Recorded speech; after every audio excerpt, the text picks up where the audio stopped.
Salut à toutes et à tous dans cette nouvelle vidéo de la Tortuga où je vais te montrer tout l'équipement que j'avais sur moi lors de ma traversée nord-sud de l'Islande. C'est parti!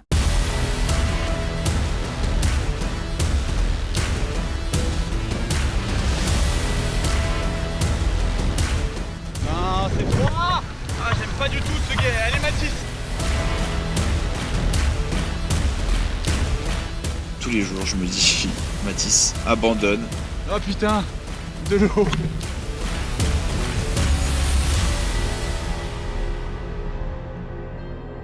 Alors juste avant de commencer, j'aimerais te dire que dans la description de la vidéo, je t'ai mis un lien où tu vas pouvoir cliquer pour télécharger une liste. C'est celle-là. Hop. Je sais pas si on voit bien, mais c'est la liste de justement tout l'équipement. Voilà, j'ai mis les vêtements, la cuisine, le portage, les toilettes, etc. Vraiment pour que tu aies tout en main si un jour tu décides de traverser l'Islande du nord au sud. Alors, à noter que dans cette vidéo, l'équipement que je vais te montrer, l'équipement dont je vais parler, n'est pas forcément le même équipement que j'ai mis dans la liste, parce que j'ai fait avec le budget que j'avais. J'ai eu beaucoup d'équipements qui étaient de la marque 4Class, qui est de la marque de Decathlon, qui justement ont eu la gentillesse de me donner pour la plupart, comme le sac, des t-shirts, etc. Certains équipements n'étaient pas, je pense, idéal pour ce périple, pour cette aventure. Donc dans la liste que tu vas pouvoir télécharger en description, je t'ai mis en fait ce qui selon moi est l'idéal si tu pars traverser l'Islande. Par exemple, le sac que j'avais, on me l'a offert de 4Class, mais ce n'était pas le sac idéal pour faire une randonnée. J'ai eu assez mal au dos. Après, voilà, j'ai réussi à le faire avec tout l'équipement que j'avais, donc c'est que c'est faisable. Mais si tu as un peu plus de budget, je te recommande d'aller voir sur cette liste. Il y a vraiment l'équipement au top. Et de toute façon, n'hésite pas à me dire en commentaire si toi de ton côté, tu as certains équipements que tu penses être mieux que ce que je te dis dans cette liste ou dans cette vidéo. Et n'hésite pas à me poser des questions si tu en as. Alors, quelque chose à noter qui est très important, c'est le poids. C'est-à-dire qu'il n'y a pas de bon ou de mauvais équipement, il te faut un sac qui soit le plus léger possible. Moi je crois que j'ai débuté avec à peu près, je sais plus, j'ai pas mesuré exactement, mais je crois que je dépassais les 13-14 kg, c'était énorme. Il faut vraiment que ton sac soit le plus léger possible, c'est pour ça que si tu notes sur une feuille là en même temps qu'on regarde la vidéo, il faut absolument que sur un tableau tu notes vraiment le poids de chaque objet que tu vas prendre. D'autres astuces, je vais t'en parler un peu plus tard, mais par exemple quand tu vas prendre ta nourriture lyophilisée ou quand tu vas prendre n'importe quoi dans ton sac, enlève les emballages, essaye d'enlever le plus d'emballages possible, ça va réduire le poids de ton sac. Après le truc, tu t'en doutes, c'est que si tu veux de l'équipement de qualité et qui soit léger, c'est-à-dire avoir ces deux facteurs quand même qui sont très importants, bah évidemment ça va te coûter plus cher. On va commencer donc par le plus important, ce sont les vêtements et évidemment les chaussures. Alors juste avant de commencer tout ça, il faut que je te dise quelque chose aussi. Quels sont les équipements les plus importants, ceux auxquels tu dois faire le plus attention? La tente, le sac de couchage et le tapis de sol. Alors pourquoi ces trois éléments sont les plus importants? Parce que en fait c'est un peu ton cocon, c'est là où tu vas vivre pendant 2 semaines si tu pars en randonnée, si tu pars traverser l'Islande.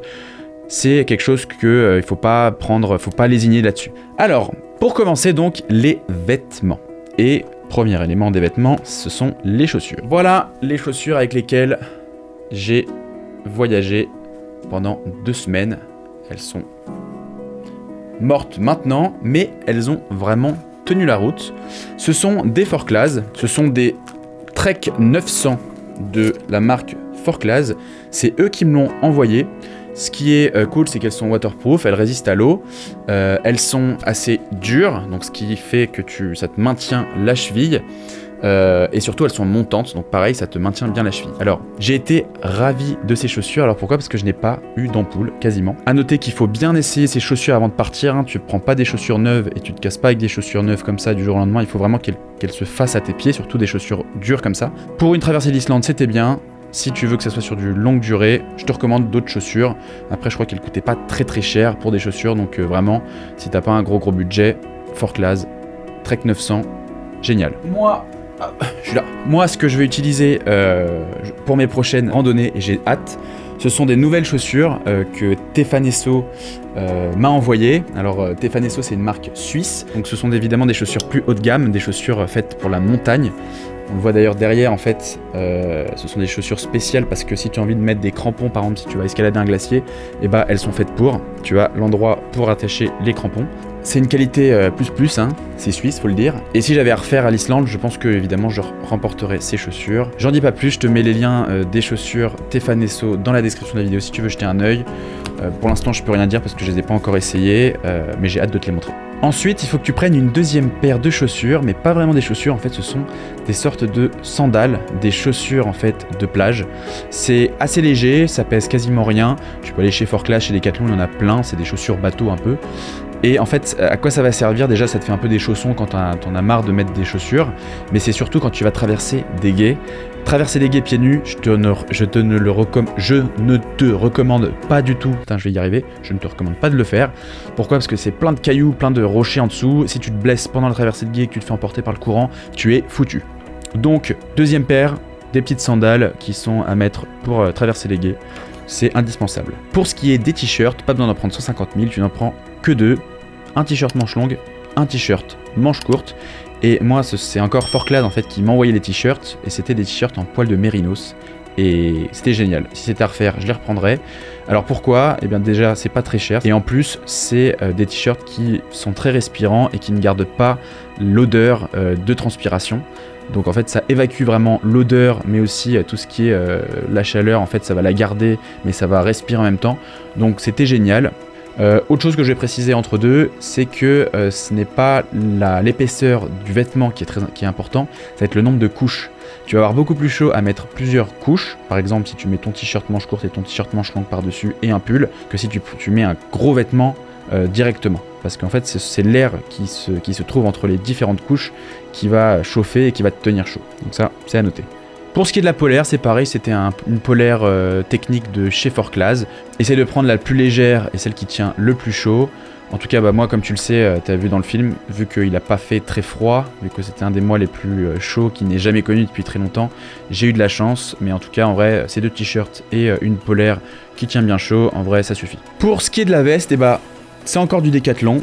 Une belle veste jaune, pourquoi jaune? Bah parce que c'est beaucoup mieux si tu veux qu'on te voit de très loin s'il y a un souci, et puis surtout quand tu prends des vidéos de drone ou des photos, bah c'est beaucoup plus sympa d'avoir une veste jaune, c'est plus joli. Moi c'est un Alt MTN 900, voilà la marque. C'est waterproof, ça respire, ça tient chaud, et surtout c'est coupe-vent. Alors pour les vestes en fait, ce qu'il te faut c'est quelque chose qui soit imperméable, qui soit assez léger, parce que t'as pas envie d'un truc trop lourd, et surtout qui coupe du vent, c'est très important, surtout qu'en Islande tu as des vents très forts. Plutôt content de ça. Niveau imperméabilité ça allait, mais bon je vais t'expliquer plus tard, mais j'avais quand même un dessus de veste et un dessus de pantalon complètement étanches, qui sont très légers, je vais en parler juste après, et que je mettais par dessus quand il y avait des grosses averses, parce que même si ça c'est imperméable, quand vraiment tu as une énorme flotte, il y a un moment où ça commence à s'humidifier et à traverser. Ça c'était un peu le point négatif. En tout cas, je t'ai mis aussi dans la description de la vidéo, donc comme je te le disais, une liste selon moi sont des équipements idéaux pour la traversée de l'Islande. À toi d'en juger. En tout cas, moi cette veste-là de Decathlon, ça allait très très bien. Juste avant de continuer, j'aimerais remercier du fond du cœur Michel et Augustin qui ont soutenu ce projet, sans qui je n'aurais pas pu acheter tout cet équipement. Ensuite, au niveau du pantalon, encore un Forclaz. Ah ouais, Forclaz, je les adore. Ils ont eu l'aimabilité de m'envoyer quelques équipements, donc c'est vraiment cool. Ce pantalon, donc j'ai pris le plus cher chez Decathlon quand je l'ai acheté. La marque, c'est un Zip-Off Trek 500. Très très bien, pourquoi? Alors parce qu'il est très très léger. Je sais pas si on voit bien là. Il est très très léger. Il n'est pas à 100% imperméable, mais quand il pleut un tout petit peu, il reste imperméable. L'imperméabilité, c'est très important pour le pantalon. Si tu trouves un pantalon qui est très imperméable et qui surtout respire, parce que 100% d'imperméabilité, parfois le pantalon respire pas et tu sues énormément et c'est pas bon. Donc un pantalon qui soit imperméable, léger, tu veux pas quelque chose de lourd et qui respire. Et l'idéal c'est qu'en fait celui-là, il se dézippe au niveau des jambes. Comme ça te fait un shirt, ce qui est indispensable, parce que quand il y a des jours où il va faire chaud, t'as pas envie de te trimballer en pantalon et t'as pas envie de te trimballer un short en plus. Parce que comme je le disais, le poids c'est très important. Donc t'as juste à dézipper ça et hop, ça te fait un shirt. Et puis surtout, vu que tu vas traverser beaucoup de gués, généralement t'enlèves le pantalon, mais parfois quand c'est des petits gués, t'es content de pouvoir juste enlever les petites manches du bas quoi. Ensuite, les chaussettes. Les chaussettes, pas besoin de te les montrer. 2 paires, ça suffit. Une paire de chaussettes normales, donc de ville, et une paire de chaussettes de marche, assez montantes, c'est l'idéal. Tu en trouves aussi chez Decathlon. Des sous-vêtements, évidemment, pareil, pas besoin d'en prendre 50. Moi, j'en ai pris que 2. Évidemment, des bonnets et des gants. Alors les gants, là par contre, j'ai été déçu de la marque 4Class. J'avais acheté des gants 4Class. Bon, déjà, je ne les ai pas beaucoup utilisés parce qu'ils faisaient pas si froid que ça. Mais en fait, le problème des gants 4Class, c'est que j'enlevais ma main et t'avais tout, dès que tu avais les mains mouillées, tu avais tout l'intérieur qui partait et c'était impossible de les remettre. Donc moi, je conseille la marque Millet pour les gants. Pareil, essaye de prendre des gants imperméables, coupe-vent et léger. En fait, c'est 3 mots à retenir: imperméable, coupe-vent et léger. Et ça, de toute façon, je te l'ai mis dans la liste qui est dans la description de la vidéo. L'équipement, il faut le tester avant de partir pour une expédition comme ça. Je te conseille de faire des petites randonnées, que si tu es sur Paris, d'aller à Fontainebleau ou de trouver les petites randonnées pas loin de chez toi pour tester tout cet équipement avant de partir. Maintenant, on va passer à la section cuisine. Pour ce qui est cuisine, voilà. Ça, c'est avec quoi je chauffais mes aliments. Alors ça, c'était génial. C'est un MSR Rocket. Voilà, MSR. Et en fait, tu as juste à l'enlever, déplier les petits arceaux dessus. Tac. Et avec la bonbonne de gaz. Donc en fait, la bonbonne de gaz, évidemment, tu n'as pas le droit de le prendre dans l'avion. Donc de toute façon, quand tu vas arriver en Islande, tu vas forcément le trouver dans le premier shop ou dans les stations-service. Et en fait, c'est plutôt simple. Tu as juste à le brancher là-dessus comme ça, le tourner. Voilà ton petit chauffe-eau. Et en fait, tu auras juste à tourner la petite manivelle qui est là. On entend un peu le gaz. Un peu dangereux ça d'ailleurs. Et après, bah, avec ton briquet, tu as juste à l'allumer dessus et puis ça te fait une flamme assez puissante. Et en fait, ce que j'ai acheté au dernier moment et qui m'a été très utile, tu peux le trouver sur Amazon, c'est un pare-vent. C'est ce pare-vent. Tu tapes pare-vent sur Amazon et tu as ce petit truc là. Et en fait, c'était très utile. Pourquoi ? Tu l'entoures autour de ta bonbonne de gaz quand elle est avec justement le MSR Rocket. Et ça va protéger du vent et ça va garder la chaleur avec l'aluminium là. Et vu qu'il y a beaucoup de vent, bah, comme ça va t'éviter de perdre du gaz parce qu'au final, on s'en rend pas compte, mais même si le Rocket Power est très puissant et qu'il résiste au vent, et bah, il va nécessiter beaucoup plus de gaz pour chauffer ton eau, pour chauffer tes aliments. Donc évidemment, tu te prends un couteau, une cuillère, un petit gobelet, sachant que dans la liste que je t'ai mis dans la description de la vidéo, il y a des gobelets qui sont plutôt sympas, j'ai oublié le nom, mais qui se plient, qui se déplient, comme ça t'évite de prendre de la place. Et une popote. Alors une popote, c'est ça. Voilà, pareil, marque Decathlon. Et c'est très pratique, ça prend pas trop de place. Et en fait, t'as tous tes ustensiles. Même pas besoin finalement d'acheter une cuillère à côté. Pour ce qui est du couteau, prends un Opinel, hein, c'est une valeur sûre, pour découper tes petites tranches de saucisson. Et en fait, tu ouvres ça, hop, comme ça. C'est très pratique, ça te fait ton petit manche. Et dedans, oh, ça sent encore le curry, ça me donne faim. Et dedans, tu mets tes petits ustensiles, ta petite tasse. Voilà, là j'avais une fourchette qui faisait en même temps, que fourchette. Ah non, il faisait en même temps cuillère. Tu as ton petit récipient, ton petit bol. Et tout ça, ça rentre dedans. Et ça, tu peux le placer, hop, sur ton MSR. Et ça te fait ta nourriture. Et évidemment, tu te prends un briquet et des allumettes. Pour ce qui est du portage, donc très important, le portage c'est quoi ? C'est le sac à dos, un sur-sac à dos et les bâtons de marche. Le sac à dos, donc je t'en parlais tout à l'heure, je vais te le montrer. Il est là. C'est un 4Class aussi. C'est celui-là, tu le reconnais bien. C'est donc le sac dont j'avais fait déjà une vidéo. D'ailleurs, je t'invite à cliquer ici pour regarder la description en détail de ce sac. Donc moi en fait, 4Class m'avait envoyé un sac à 50 litres et à 70, ça c'est 70 litres. Ce sac pour voyager, il est génial, je l'emporte partout. T'as la petite pochette au-dessus qui fait bandoulière, enfin il est top. Par contre, pour une traversée de l'Islande, pour une randonnée, je ne le conseille pas. Pourquoi je ne le conseille pas ? Parce que déjà il est lourd et il n'est pas adapté à de longues marches comme l'Islande. J'ai réussi, c'est faisable, donc ça a fait l'affaire, mais j'ai eu des mal de dos. Et en plus, c'est très compliqué de bien répartir le poids du sac là-dedans. C'est pas un sac fait pour la randonnée pure et dure. Donc il y a plein de sacs de randonnée. 70 litres, c'était parfait. Si tu peux prendre moins de 70 litres, c'est encore mieux. pas plus de 70 litres. Pareil, dans la description, dans la liste que je t'ai mis un autre sac qui est peut-être certainement plus adapté à ton dos et à la marche. Pour ce qui est des bâtons, alors les bâtons, je te le montre. Voilà les bâtons, t'as vu, c'est tout petit, pourquoi? Parce qu'en fait, ce sont des bâtons qui se clipsent et qui se déclipsent. Les bâtons, c'est indispensable. Prendre des bâtons, ce n'est pas tricher. Quand tu vas faire une randonnée comme la traversée de l'Islande, il n'y a même pas de questions à se poser. C'est un outil indispensable pour traverser les gués, pour tâter le terrain quand tu traverses les gués et que tu vois pas la profondeur. Ça t'aide à porter cette lourde charge que tu as sur le dos pendant des kilomètres et des kilomètres. Ça t'équilibre. Donc moi, pareil, j'ai pris en fait les Forclaz 500 anti-choc. J'ai l'impression qu'en fait, ils s'appellent tous 500. Hein. Et ce qui est bien avec ces bâtons, c'est en fait que tu as une espèce justement des suspensions, des trucs anti-choc comme ils l'appellent. Tu vois, ça appuie un peu. Alors parfois si tu serres trop, en fait ça bloque. Là tu vois ça le fait plus, c'est juste un système de sécurité, hein, t'as juste à le redébloquer comme ça. Et en fait c'est plutôt pratique, comme ça ça te donne ces petites suspensions. J'en suis très content, et en plus il pèse pas lourd. Pour ce qui est du dessus de sac, c'est tout petit, ça coûte pas cher. Pareil, Decathlon, du Quechua, ça va recouvrir ton sac quand il se met à pleuvoir pour le rendre imperméable. En fait faut s'imaginer que la chose la plus importante qui puisse t'arriver pendant la traversée de l'Islande, c'est que tu sois mouillé, que tu n'arrives pas à te sécher et que tu sois en hypothermie. C'était le truc que je redoutais le plus. Alors, pour éviter ça, c'est très simple, il faut réussir à protéger toutes ces parties du corps de la pluie quand il se met à pleuvoir. Ce qui passe par ça, un dessus de pluie, quelque chose qui va se mettre par-dessus ta veste pour voilà, un imperméable, et un imperméable pantalon. Comme ça, tu es 100% imperméable. Le seul problème, c'est qu'après, tu respires plus là-dedans. Hein, c'est 100% imperméable. Donc, c'est vraiment que en cas de pluie.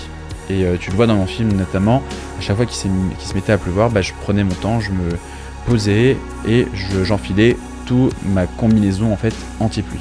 Pour ce qui est maintenant du bivouac, encore une fois, le plus important, la tente, un filet de rangement de tente si besoin, sac de couchage et matelas. Pour ce qui est de la tente, tu l'as deviné, c'est du Forclaz. Ils me l'ont envoyé, pareil, Forclaz. C'est tout petit, c'est une personne et j'en suis ravi. Elle m'a tenu dans toutes les circonstances. Elle a été faite pour résister au vent. Elle est juste assez galère à la montée. Donc il faut bien s'entraîner avant. Moi j'ai galéré à la montée quand je commençais à paniquer sous la pluie. C'est la Forclaz 900 Ultra Light. Elle pèse 1600 grammes. C'est un 6 litres, le sac comme ça. Il a parfaitement fait l'affaire. Prends des sardines de rechange. Ces petits piquets. Alors là j'ai pris vraiment les plus lourds parce que ça coûtait moins cher. C'est un peu con. T'es jamais à l'abri d'en perdre sur le chemin. Et pour terminer, c'est du ruban adhésif. Tu peux en trouver aussi chez Decathlon, dans le rayon de tente, de toute façon il y a plein, il y a tout l'équipement qu'il te faut. Et alors pourquoi il te faut absolument ça? Alors déjà ça te permet de tout réparer. Il suffit que tu aies un trou dans ton sac, un trou dans ta tente, etc. Donc ça, faut bien en prendre. Le sac de couchage, il est là. Il est énorme quand il est déplié. Ça, faut prendre la crème de la crème. J'ai pris évidemment un Valandré.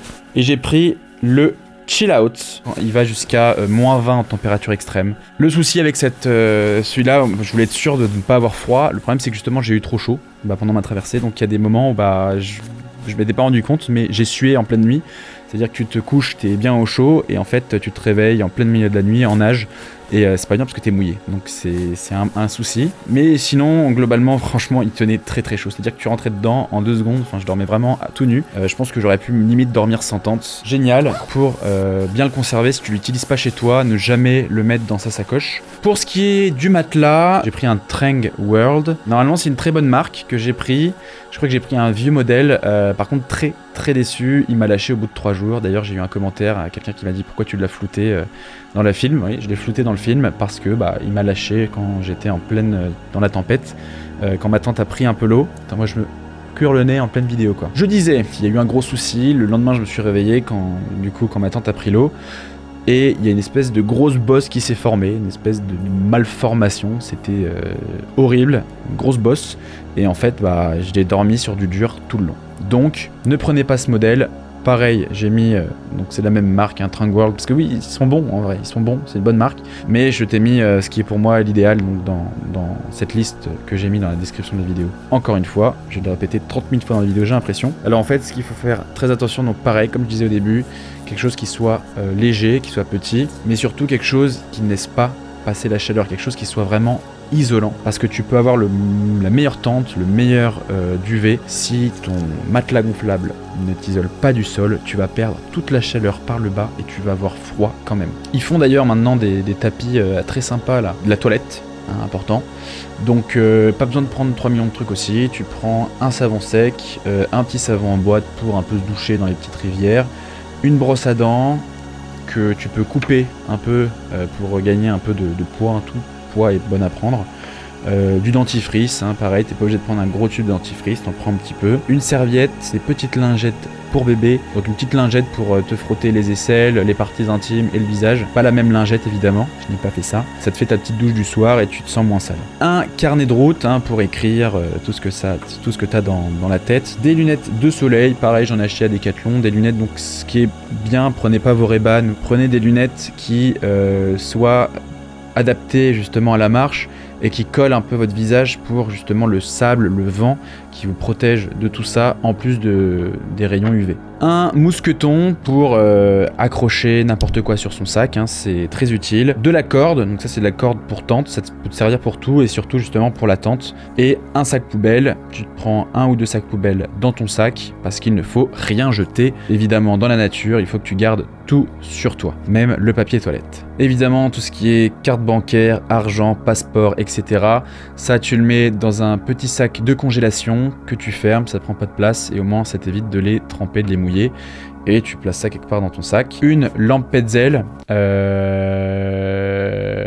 merci à Petzl de m'en avoir envoyé une mais je n'ai pas utilisé parce qu'il fait tout le temps jour en Islande. En prendre une quand même au cas où, en tout cas moi ça m'a pas du tout été utile. Des piles en lithium pour ton GPS, pourquoi du lithium? Parce que ça résiste beaucoup mieux au froid. Un livre, moi j'avais ma Kindle de chez Amazon et très important, le moustiquaire. Voilà, c'est des trucs je crois pour la chasse utilisés. C'est une petite moustiquaire que hop, tu dézippais et je mettais ça par-dessus ma casquette. Une petite robe de mariée et comme ça, Julien que j'ai rencontré qui a traversé l'Islande n'avait pas pris sa moustiquaire et il a failli abandonner à cause de ça. Pourquoi? Parce que pendant des journées, tu as des grosses mouches qui partent à la recherche de la chaleur. Donc évidemment, qu'est-ce qui est le plus chaud chez toi? La bouche, le nez, les oreilles, les yeux. Ça, au moins, ça te permet d'être tranquille. J'avais oublié dans la tente, si tu veux bien dormir, mais c'est pas indispensable non plus, mais c'est un petit confort en plus, le petit oreiller gonflable de chez Decathlon Quechua aussi. Et franchement, c'est bien pratique. Après l'oreiller, le cache-œil. Ça, très important parce que comme je le disais, il fait tout le temps jour en Islande. Donc si tu veux bien dormir, un petit cache-œil, c'est un petit luxe. Pour ce qui est orientation photo, les GPS. Enfin Moi j'en avais qu'un seul évidemment, l'autre c'était pour l'équipe technique. Donc en vrai, le GPS Garmin iTrex 10 suffit largement, ça fonctionne à pile.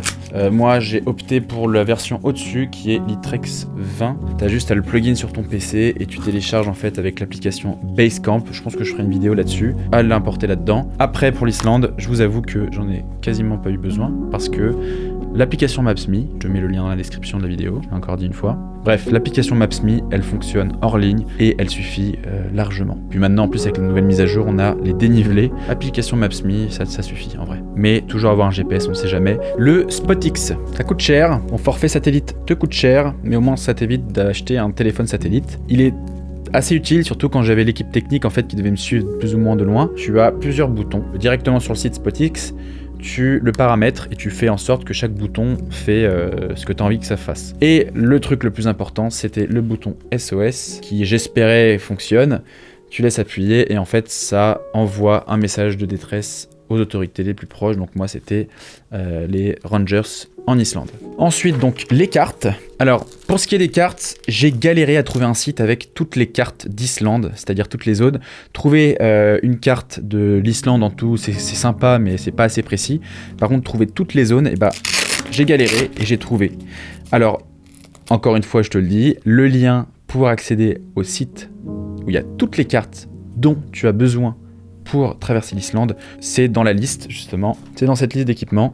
Et tu auras juste à cliquer sur carte, hop, et ça t'emmènera sur le site en question. Ne pas hésiter donc à les plastifier. J'avais mon porte-carte, c'est le truc qui était autour de mon cou, et en fait ça me permettait de me ranger mes cartes, mais aussi de mettre mon GPS pour éviter que ça prenne la flotte. Évidemment, avec la carte, tu prends une boussole, tu peux aussi en trouver chez Decathlon, tu prends celle qui te convient le mieux. Un stylo waterproof qui va avec le carnet waterproof pour pouvoir noter des trucs. La caméra ou un appareil photo. Donc moi j'avais une GoPro et le DJI Osmo Pocket. Donc ce sont les deux caméras qui étaient avec moi qui filmaient en embarqué. Par contre l'équipe technique eux avait un drone et le GH5. C'était beaucoup plus qualitatif mais ça pèse plus lourd. Des batteries supplémentaires, des batteries rechargeables. Il y en a chez Decathlon qui sont très bien aussi. Des cartes SD supplémentaires, je t'ai mis aussi tout ça dans la liste pour tes appareils électroniques. Et ce que j'avais et qui était vraiment cool, c'est donc un chargeur solaire. Et j'étais sceptique un peu au début, et en fait ça fonctionne très bien. Vous avez été très nombreux à me demander, Mathis, comment tu fais pour recharger ton téléphone, pour recharger tes caméras, etc. Mais pour tout ce qui était portable et tout, j'utilisais ça, et en fait c'est très cool parce que ça pèse pas trop lourd. Tu le descratches, hop, et tu as ton chargeur solaire que moi j'accrochais à mon sac avec les petits mousquetons, ou alors dès qu'il faisait beau et que je me posais le midi et je mangeais, je mettais ça à côté et en à peine une heure et demie ça rechangeait plusieurs barres de mon chargeur externe. Donc franchement trop pratique. Passons maintenant à la nourriture, très important. Avant de parler de la nourriture, on va parler de l'eau. Comme vous pouvez le savoir, j'ai eu quelques soucis avec l'eau. Moi, j'avais lu que juste des petites pastilles suffiraient. Apparemment, voilà, comme on a pu le voir, ça ne suffisait pas forcément. Donc, pour l'eau, prendre un filtre à eau, des petites pailles filtre à eau, et prendre des pastilles micro-pures. Il faut savoir que toute l'eau, les sources d'eau en Islande sont potables, à part lorsque que ça provient du glacier. Alors comment on sait si l'eau est potable? Alors il faut qu'elle soit claire évidemment, qu'elle ne stagne pas et qu'elle ne sente pas le soufre. Pour ce qui est de la nourriture, donc je prenais mon petit sac de nourriture donc avec du saucisson sec, des choses qui ne se périment pas, du fromage, j'avais des petites amandes, des petits morceaux de chocolat, etc. J'avais des cookies Michel Augustin. Il faut cette petite sucrerie tous les jours, ça fait du bien au moral. Tu peux aussi acheter directement sur place des nouilles chinoises et évidemment la nourriture lyophilisée. Voilà, la nourriture lyophilisée, il m'en reste encore. Et pourquoi il m'en reste encore? Parce que moi j'avais pris donc la marque Expedition Food. Tu peux choisir moins que 800 calories. Et moi j'avais un peu peur, donc j'ai pris les plus caloriques. C'était tout trop. C'est-à-dire que parfois j'avais pas trop faim, surtout au début. Il m'en restait pour le lendemain et va te trimballer des nouilles ouvertes dans ton sac. Par contre, les plats sont délicieux. Franchement, j'ai eu les nouilles asiatiques, il y avait des pâtes carbo, le chili con carne était délicieux. Par contre, les petits déj, c'est anglais. Hein. Le porridge et tout, j'ai pas pu trop en bouffer, c'était vraiment pas bon du tout. Par contre, tout ce qui est dîner, c'était incroyable. Moi, après, je te conseille juste de le partager en deux.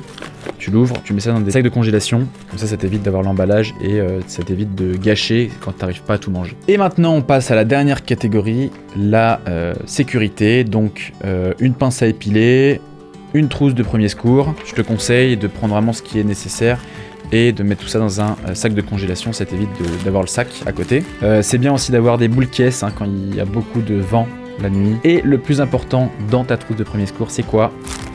La couverture de survie. Tu ne pars jamais en randonnée sans ta couverture de survie. Ça ne pèse rien. Et si tu as un souci, paf, tu t'enroules dans ta couverture de survie et ça te tient chaud. Et ce qui est bien aussi, c'est que en fait, si ton matelas n'est pas assez isolant ou si tu as quand même froid la nuit, tu le sors et tu le mets sous ton tapis. Tu recouvres le parterre de ta tente et au moins ça t'isole du froid. Comme je disais tout à l'heure, micro-pur pour mettre dans l'eau, de la crème anti-ampoule, ça c'est obligatoire, hein.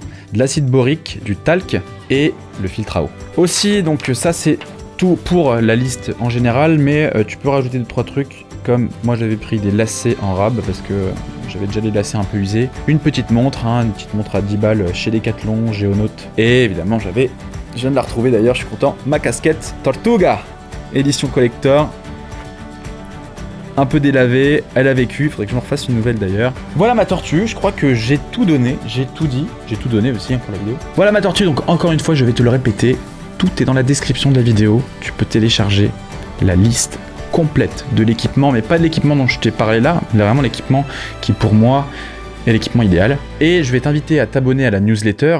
Pareil, le lien est dans la description de la vidéo. En fait, il y a tout dans la description de la vidéo. J'ai même pas besoin de faire une vidéo. En fait, tout est déjà dans la description de la vidéo. Pourquoi je me tue à faire des vidéos, moi? Mais je compte te préparer un joli magazine, un petit bouquin, où j'explique vraiment, jour après jour, ce que j'ai vécu en Islande, avec les photos, les maps aussi de chaque étape du parcours, avec le nombre de kilomètres parcourus, etc. Dis-moi si ça t'intéresse en commentaire, et si tu t'abonnes du coup à la newsletter, bah, tu seras rapidement informé, donc dès la sortie de ce petit bouquin. Donc voilà ma tortue, n'hésite pas à me dire en commentaire si toi tu aurais vu d'autres équipements, si tu as des questions par rapport à cet équipement. Et sur ce, je te dis à la semaine prochaine pour une nouvelle vidéo qui t'emmènera pas forcément au bout du monde, parce que là, on peut pas voyager tout de suite. Ah oui, ma prochaine vidéo, ma tortue, j'allais oublier, je vais t'annoncer le défi, le nouveau périple que je vais réaliser cet été. Et ma tortue, j'allais oublier, n'oublie pas de liker la vidéo pour le référencement, c'est très important, de t'abonner, de cliquer sur la petite cloche pour activer les notifications et être au courant de la sortie de ma prochaine vidéo. Et pour le prix d'une pinte, tu peux m'aider à continuer de vivre de ma passion. Ça se passe sur Tipeee, je te mets le lien en haut à droite de l'écran. On se dit à la semaine prochaine pour une nouvelle vidéo.